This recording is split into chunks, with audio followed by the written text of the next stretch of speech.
Black Clock Audio Tales is brought to you by BunnySlippers.com. Check out their brand new Dino Sound Slippers. Super soft, super fun, super... Black Clock Audio Tales is a daily podcast that reads you a story, either a chapter or two of a novel at a time or a whole short story or two. Join us in our exploration of old ghost stories, supernatural fiction, horror stories, folk tales, fantasy, gothic horror, weird fiction, cosmic horror, and don't forget to join us for our monthly show about the Cthulhu Mythos. Look for our podcast wherever you find your podcasts. We suggest Podbean, Apple Podcasts, and Stitcher. Possibly also the loose flagstone leading up to the main house. Find us on the web at pgttcm.com, at Black Clock Audio on the Instagram and the Facebook, and Black Clock Audio Tales on YouTube. If, you just want to put on YouTube and listen to various stories while you clean the house, that's a good way to do it. Anyway, check out our new website at pgttcm.com, edited by Daniel Spitzer, music by Kevin MacLeod. The Chamber, Unseen Horrors, produced at Badger's Drift Studio in beautiful North Portland.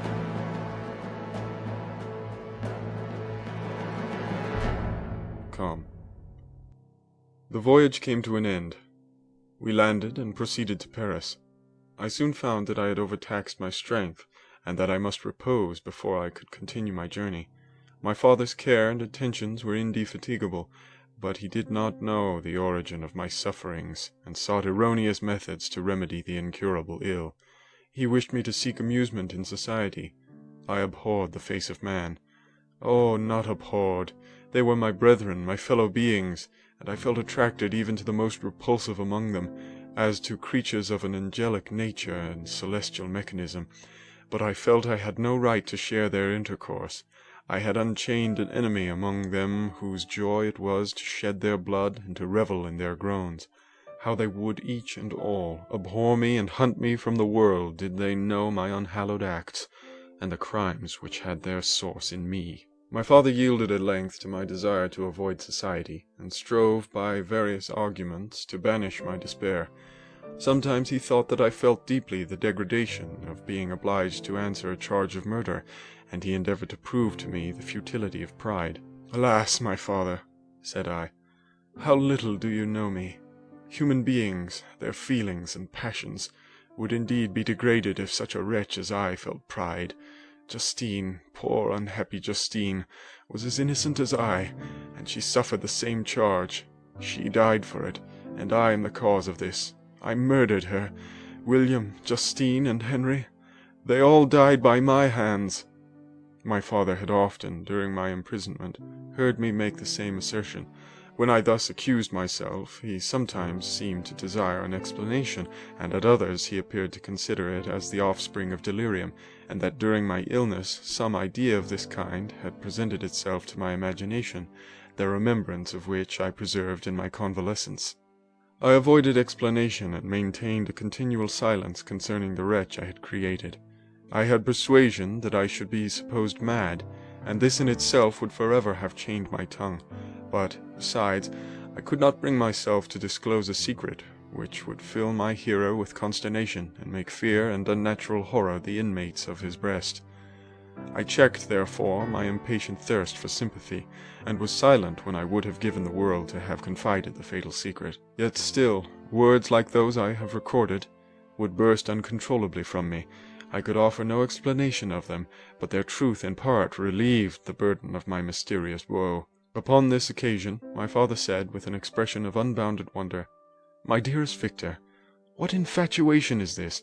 My dear son, I entreat you never to make such an assertion again." "I am not mad," I cried energetically. "The sun and the heavens, who have viewed my operations, can bear witness of my truth. I am the assassin of those most innocent victims. They died by my machinations. 1,000 times would I have shed my own blood drop by drop to have saved their lives, But I could not, my father. Indeed, I could not sacrifice the whole human race. The conclusion of this speech convinced my father that my ideas were deranged, and he instantly changed the subject of our conversation and endeavored to alter the course of my thoughts. He wished as much as possible to obliterate the memory of the scenes that had taken place in Ireland, and never alluded to them or suffered me to speak of my misfortunes. As time passed away, I became more calm. Misery had her dwelling in my heart, but I no longer talked in the same incoherent manner of my own crimes. Sufficient for me was the consciousness of them. By the utmost self-violence I curbed the imperious voice of wretchedness, which sometimes desired to declare itself to the whole world, and my manners were calmer and more composed than they had ever been since my journey to the Sea of Ice. A few days before we left Paris on our way to Switzerland, I received the following letter from Elizabeth. My dear friend, it gave me the greatest pleasure to receive a letter from my uncle dated at Paris. You are no longer at a formidable distance, and I may hope to see you in less than a fortnight. My poor cousin, how much you have suffered! I expect to see you looking even more ill than when you quitted Geneva. The winter has been passed most miserably, tortured as I have been by anxious suspense. Yet I hope to see peace in your countenance, and to find that your heart is not totally void of comfort and tranquillity. Yet I fear that the same feelings now exist that made you so miserable a year ago, even perhaps augmented by time. I would not disturb you at this period, when so many misfortunes weigh upon you, but a conversation that I had with my uncle previous to his departure renders some explanation necessary before we meet. Explanation, you may possibly say. What can Elizabeth have to explain? If you really say this, my questions are answered and all my doubts satisfied. But you are distant from me, and it is possible that you may dread and yet be pleased with this explanation, and in a probability of this being the case, I dare not any longer postpone writing what, during your absence, I have often wished to express to you, but have never had the courage to begin. You well know, Victor, that our union had been the favorite plan of your parents ever since our infancy. We were told this when young, and taught to look forward to it as an event which would certainly take place. We were affectionate playfellows during childhood, and I believe, dear and valued friends to one another as we grew older. But as brother and sister often entertain a lively affection towards each other, without desiring a more intimate union, may not such also be our case? Tell me, dearest Victor, answer me, I conjure you by our mutual happiness, with simple truth. Do you not love another? You have travelled, you have spent several years of your life at Ingolstadt, and I confess to you, my friend, that when I saw you last autumn so unhappy, flying to solitude from the society of every creature, I could not help supposing that you might regret our connection, and believe yourself bound in honour to fulfil the wishes of your parents, although they oppose themselves to your inclinations. But this is false reasoning. I confess to you, my friend, that I love you, and that in my airy dreams of futurity you have been my constant friend and companion. But it is your happiness I desire as well as my own when I declare to you that our marriage would render me eternally miserable unless it were the dictate of your own free choice. Even now I weep to think that, borne down as you are by the cruelest misfortunes, you may stifle by the word honour all hopes of that love and happiness which would alone restore you to yourself. I, who have so disinterested an affection for you, may increase your miseries tenfold by being an obstacle to your wishes. Ah, Victor, be assured that your cousin and playmate has too sincere a love for you not to be made miserable by this supposition. Be happy, my friend, and if you obey me in this one request, remain satisfied that nothing on earth will have the power to interrupt my tranquillity. Do not let this letter disturb you. Do not answer tomorrow, or the next day, or even until you come, if it will give you pain. My uncle will send me news of your health, and if I see but one smile on your lips when we meet, occasioned by this or any other exertion of mine, I shall need no other happiness. Elizabeth Lavenza, Geneva, May 18th, at an undisclosed time in the 1700s. This letter revived in my memory what I had before forgotten, the threat of the fiend, "I will be with you on your wedding night." Such was my sentence, and on that night would the demon employ every art to destroy me and tear me from the glimpse of happiness which promised partly to console my sufferings. On that night he had determined to consummate his crimes by my death. Well, be it so. A deadly struggle would then assuredly take place, in which, if he were victorious, I should be at peace, and his power over me be at an end. If he were vanquished, I should be a free man. Alas, what freedom! such as the peasant enjoys when his family have been massacred before his eyes, his cottage burnt, his lands laid waste, and he is turned adrift, homeless, penniless and alone, but free. Such would be my liberty, except that in my Elizabeth I possessed a treasure, alas, balanced by those horrors of remorse and guilt which would pursue me until death.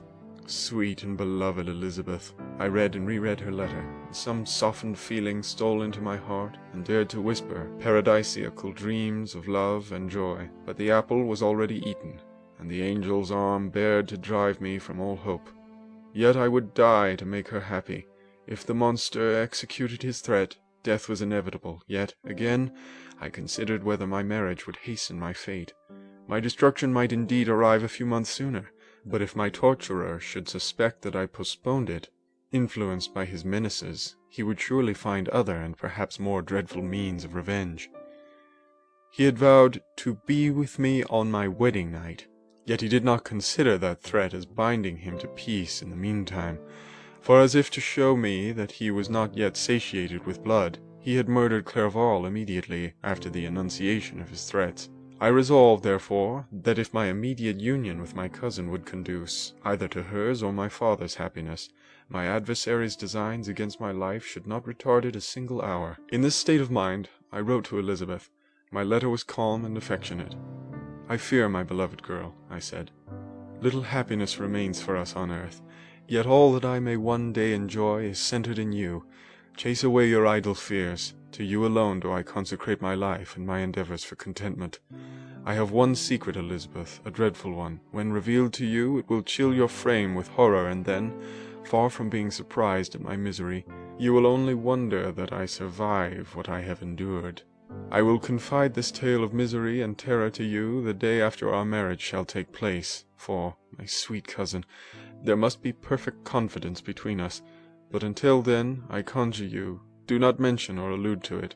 This I most earnestly entreat, and I know you will comply." In about a week after the arrival of Elizabeth's letter, we returned to Geneva. The sweet girl welcomed me with warm affection, yet tears were in her eyes as she beheld my emaciated frame and feverish cheeks. I saw a change in her also. She was thinner, and had lost much of that heavenly vivacity that had before charmed me, but her gentleness and soft looks of compassion made her a more fit companion for one blasted and miserable as I was. The tranquillity which I now enjoyed did not endure. Memory brought madness with it, and when I thought of what had passed, a real insanity possessed me. Sometimes I was furious and burnt with rage, sometimes low and despondent.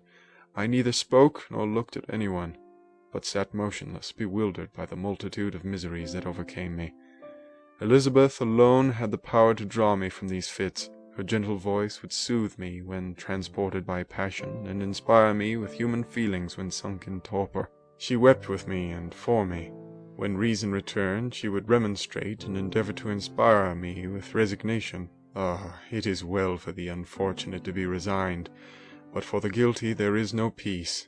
The agonies of remorse poison the luxury there is otherwise sometimes found in indulging the excess of grief. Soon after my arrival, my father spoke of my immediate marriage with Elizabeth. I remained silent. "Have you then some other attachment?" "None on earth. I love Elizabeth, and I look forward to our union with delight. Let the day therefore be fixed, and on it I will consecrate myself, in life or death, to the happiness of my cousin." "My dear Victor, do not speak thus. Heavy misfortunes have befallen us, but let us only cling closer to what remains and transfer our love for those whom we have lost to those who yet live. Our circle will be small, but bound close by the ties of affection and mutual misfortune. And when time shall have softened your despair, new and dear objects of care will be born to replace those of whom we have been so cruelly deprived." Such were the lessons of my father, but to me the remembrance of the threat returned. Nor can you wonder that, omnipotent as the fiend had yet been in his deeds of blood, I should almost regard him as invincible, and that when he had pronounced the words, "I shall be with you on your wedding night," I should regret the threatened fate as unavoidable. But death was no evil to me if the loss of Elizabeth were balanced with it, and I therefore, with a contented and even cheerful countenance, agreed with my father that if my cousin would consent, the ceremony should take place in 10 days, and thus put, as I imagined, the seal to my fate. Great God! If for one instant I had thought what might be the hellish intention of my fiendish adversary, I would rather have banished myself forever from my native country, and wandered a friendless outcast over the earth, than have consented to this miserable marriage. But as if possessed of magic powers, the monster had blinded me to his real intentions, and when I thought that I had prepared only my own death, I hastened that of a far dearer victim. As the period fixed for our marriage drew nearer, whether from cowardice or a prophetic feeling, I felt my heart sink within me, but I concealed my feelings by an appearance of hilarity that brought smiles and joy to the countenance of my father, but hardly deceived the ever-watchful and nicer eye of Elizabeth. She looked forward to our union with placid contentment, not unmingled with a little fear which past misfortunes had impressed, that what now appeared certain and tangible happiness might soon dissipate into an airy dream and leave no trace but deep and everlasting regret. Preparations were made for the event, congratulatory visits were received, and all wore a smiling appearance.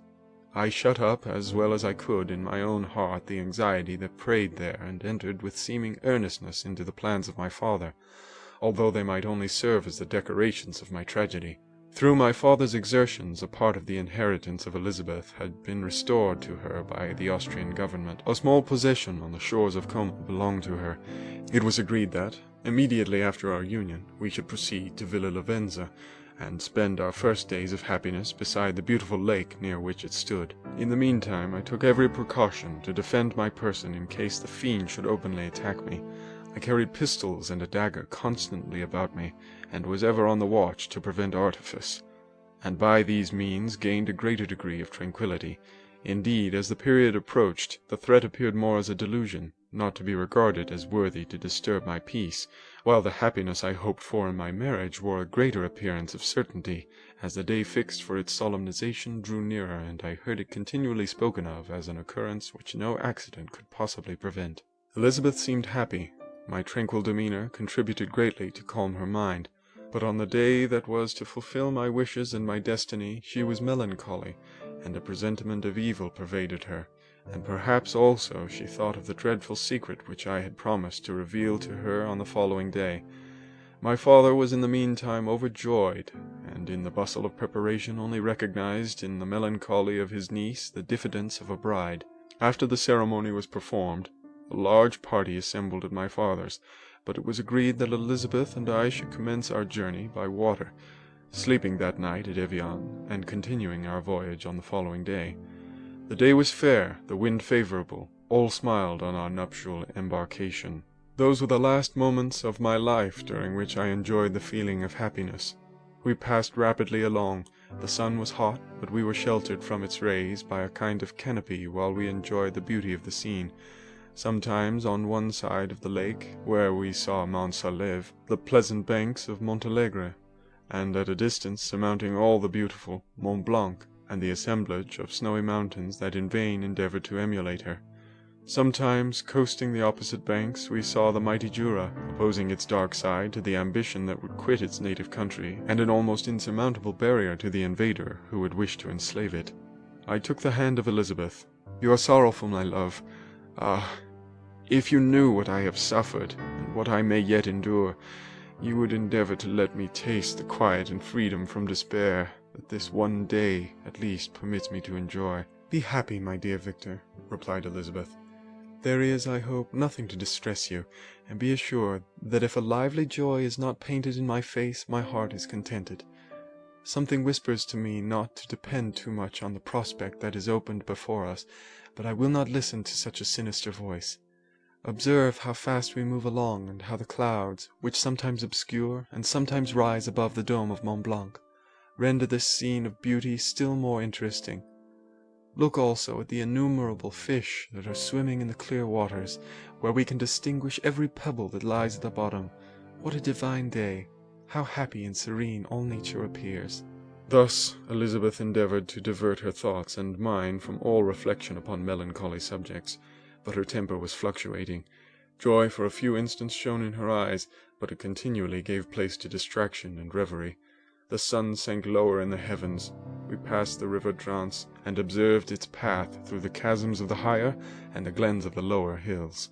The Alps here came closer to the lake, and we approached the amphitheatre of mountains which forms its eastern boundary. The spire of Evian shone under the woods that surrounded it, and the range of mountain above mountain by which it was overhung. The wind, which had hitherto carried us along with amazing rapidity, sank at sunset to a light breeze.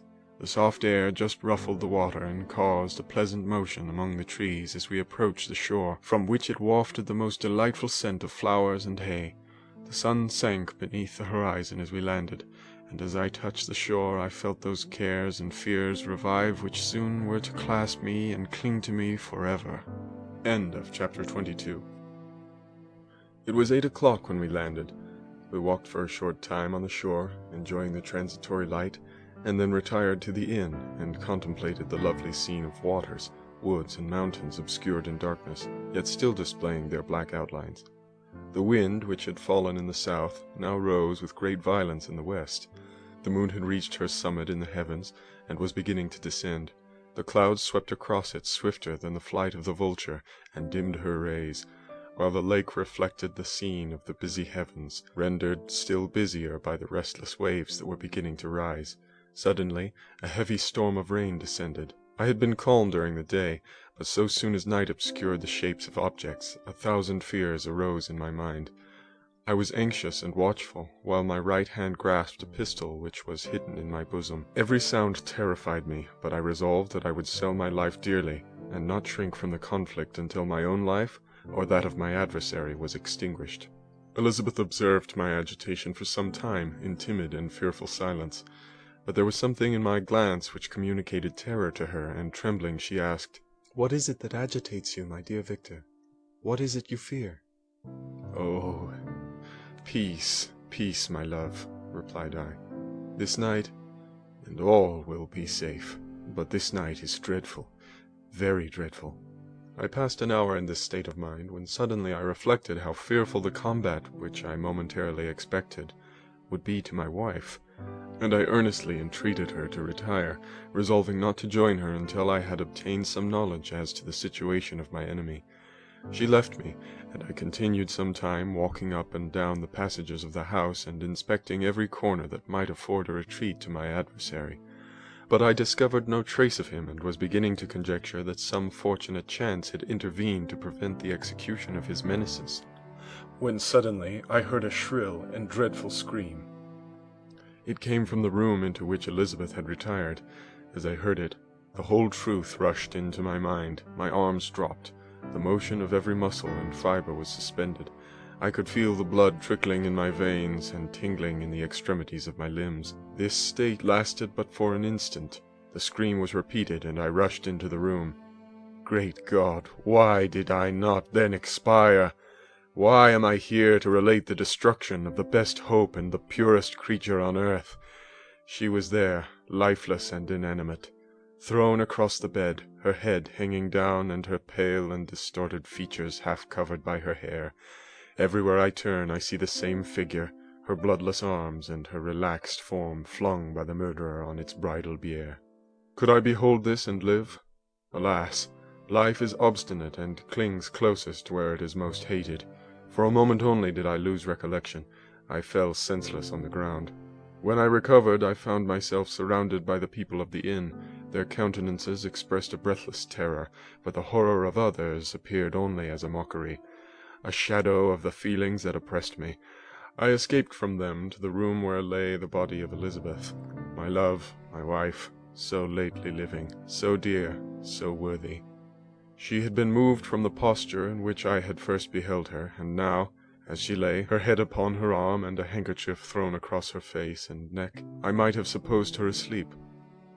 I rushed towards her and embraced her with ardor, but the deadly languor and coldness of the limbs told me that what I now held in my arms had ceased to be the Elizabeth whom I had loved and cherished.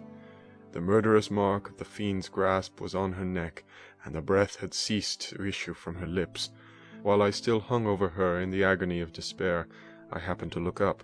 The windows of the room had before been darkened, and I felt a kind of panic on seeing the pale yellow light of the moon illuminate the chamber. The shutters had been thrown back, and with a sensation of horror not to be described, I saw at the open window a figure the most hideous and abhorred, A grin was on the face of the monster. He seemed to jeer, as with his fiendish finger he pointed towards the corpse of my wife.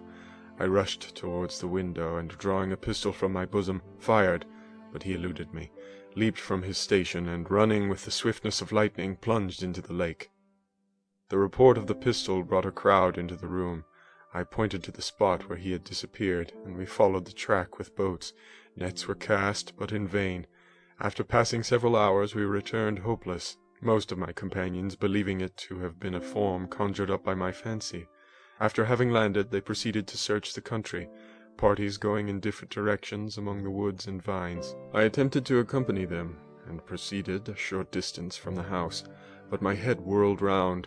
My steps were like those of a drunken man. I fell at last in a state of utter exhaustion. A film covered my eyes, and my skin was parched with the heat of fever. In this state I was carried back and placed on a bed, hardly conscious of what had happened. My eyes wandered round the room as if to seek something that I had lost. After an interval I arose, and, as if by instinct, crawled into the room where the corpse of my beloved lay. There were women weeping around. I hung over it, and joined my sad tears to theirs. All this time no distinct idea presented itself to my mind, but my thoughts rambled to various subjects, reflecting confusedly on my misfortunes and their cause. I was bewildered in a cloud of wonder and horror. The death of William, the execution of Justine, the murder of Clerval, and lastly of my wife. Even at that moment I knew not that my only remaining friends were safe from the malignity of the fiend. My father even now might be writhing under his grasp, and Ernest might be dead at his feet. This idea made me shudder and recalled me to action. I started up and resolved to return to Geneva with all possible speed. There were no horses to be procured, and I must return by the lake, but the wind was unfavorable, and the rain fell in torrents. However, it was hardly morning, and I might reasonably hope to arrive by night. I hired men to row, and took an oar myself, for I had always experienced relief from mental torment in bodily exercise. But the overflowing misery I now felt, and the excess of agitation that I endured, rendered me incapable of any exertion. I threw down the oar, and leaning my head upon my hands, gave way to every gloomy idea that arose. If I looked up, I saw scenes which were familiar to me in my happier time, and which I had contemplated but the day before in the company of her who was now but a shadow and a recollection. Tears streamed from my eyes. The rain had ceased for a moment, and I saw the fish play in the waters as they had done a few hours before. They had then been observed by Elizabeth. Nothing is so painful to the human mind as a great and sudden change. The sun might shine or the clouds might lower, but nothing could appear to me as it had done the day before. A fiend had snatched from me every hope of future happiness. No creature had ever been so miserable as I was. So frightful an event is single in the history of man. But why should I dwell upon the incidents that followed this last overwhelming event? Mine has been a tale of horrors. I have reached their acme, and what I must now relate can but be tedious to you. Know that, one by one, my friends were snatched away. I was left desolate. My own strength is exhausted, and I must tell in a few words what remains of my hideous narration. I arrived at Geneva. My father and Ernest yet lived, but the former sunk under the tidings that I bore. I see him now, excellent and venerable old man. His eyes wandered in vacancy, for they had lost their charm and their delight. His Elizabeth, his more than daughter, whom he doted on with all that affection which a man feels, who in the decline of life, having few affections, clings more earnestly to those that remain. Cursed be the fiend that brought misery on his grey hairs and doomed him to waste in wretchedness. He could not live under the horrors that were accumulated around him. The springs of existence suddenly gave way. He was unable to rise from his bed, and in a few days he died in my arms. What then became of me? I know not. I lost sensation, and chains and darkness were the only objects that pressed upon me. Sometimes, indeed, I dreamt that I wandered in flowery meadows and pleasant vales with the friends of my youth, but I awoke and found myself in a dungeon. Melancholy followed, but by degrees I gained a clear conception of my miseries and situation, and was then released from my prison, for they had called me mad, and during many months, as I understood, a solitary cell had been my habitation. Liberty, however, had been a useless gift to me, had I not, as I awakened to reason, at the same time awakened to revenge. As the memory of past misfortunes pressed upon me, I began to reflect on their cause, the monster whom I had created, the miserable demon whom I had sent abroad into the world for my destruction.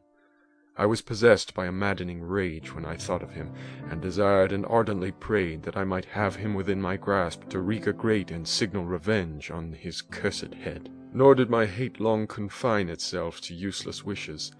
I began to reflect on the best means of securing him, and for this purpose, about a month after my release, I repaired to the criminal judge in the town and told him that I had an accusation to make, that I knew the destroyer of my family, and that I required him to exert his whole authority for the apprehension of the murderer. The magistrate listened to me with attention and kindness. "Be assured, sir," said he, "no pains or exertions on my part shall be spared to discover the villain." "I thank you," replied I. "Listen, therefore, to the deposition that I have to make. It is indeed a tale so strange that I should fear you would not credit it, were there not something in truth which, however wonderful, forces conviction. The story is too connected to be mistaken for a dream, and I have no motive for falsehood." My manner, as I thus addressed him, was impressive but calm. I had formed in my own heart a resolution to pursue my destroyer to death, and this purpose quieted my agony and for an interval reconciled me to life. I now related my history briefly, but with firmness and precision, marking the dates with accuracy and never deviating into invective or exclamation. The magistrate appeared at first perfectly incredulous, but as I continued he became more attentive and interested. I saw him sometimes shudder with horror, at others a lively surprise, unmingled with disbelief, was painted on his countenance. When I had concluded my narration, I said, "This is the being whom I accuse, and for whose seizure and punishment I call upon you to exert your whole power. It is your duty as a magistrate, and I believe and hope that your feelings as a man will not revolt from the execution of those functions on this occasion." This address caused a considerable change in the physiognomy of my own auditor. He had heard my story with that half kind of belief that is given to a tale of spirits and supernatural events, but when he was called upon to act officially in consequence, the whole tide of his incredulity returned. He, however, answered mildly, "I would willingly afford you every aid in your pursuit, but the creature of whom you speak appears to have powers which would put all my exertions to defiance. Who can follow an animal which can traverse the sea of ice and inhabit caves and dens where no man would venture to intrude? Besides, some months have elapsed since the commission of his crimes, and no one can conjecture to what place he has wandered, or what region he may now inhabit. I do not doubt that he hovers near the spot which I inhabit, and if he has indeed taken refuge in the Alps, he may be hunted like the chamois, and destroyed as a beast of prey. But I perceive your thoughts. You do not credit my narrative, and do not intend to pursue my enemy with the punishment which is his desert." As I spoke, rage sparkled in my eyes. The magistrate was intimidated. "You are mistaken," said he. "I will exert myself, and if it is in my power to seize the monster, be assured that he shall suffer punishment proportionate to his crimes. But I fear, from what you have yourself described to be his properties, that this will prove impractical, and thus, while every proper measure is pursued, you should make up your mind to disappointment." "That cannot be, but all that I can say will be of little avail. My revenge is of no moment to you. Yet, while I allow it to be a vice, I confess that it is the devouring and only passion of my soul. My rage is unspeakable when I reflect that the murderer, whom I have turned loose upon society, still exists. You refuse my just demand. I have but one resource, and I devote myself, either in my life or death, to his destruction." I trembled with excess of agitation as I said this. There was a frenzy in my manner, and something, I doubt not, of that haughty fierceness which the martyrs of old are said to have possessed. But to a Genevan magistrate, whose mind was occupied by far other ideas than those of devotion and heroism, this elevation of mind had much the appearance of madness. He endeavored to soothe me as a nurse does a child, and reverted to my tale as the effects of delirium. "Man," I cried, "how ignorant art thou in thy pride of wisdom! Cease! You know not what it is you say." I broke from the house, angry and disturbed, and retired to meditate on some other mode of action. End of chapter 23. Thanks once again for listening to Black Clock Audio Tales. I've been your host and editor, DB Spitzer.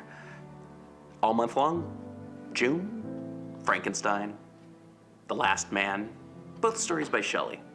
And we're going to have some experts on to talk about Frankenstein and Mary Shelley in general and the Gothic tradition. So, that means Andrew Grace, and of course, Ken Hite, and also from Word Horde Press, Ross E. Lockhart. Not Loss E. Rockhart, but Ross E. Lockhart. All right. Thank you so much, and enjoy June. And remember, if you want to help out the show, just go to paypal.me/pgttcm and donate $1 or $5 or $10 or whatever you feel. And also, if you want to be part of our patron scheme, go to pgttcm.podbean.com and donate. I mean, we've got a patron button there, just pgttcm.podbean.com and donate whatever you can. There's a patron button, and it'll help you out and tell you what to do. All right, thanks again.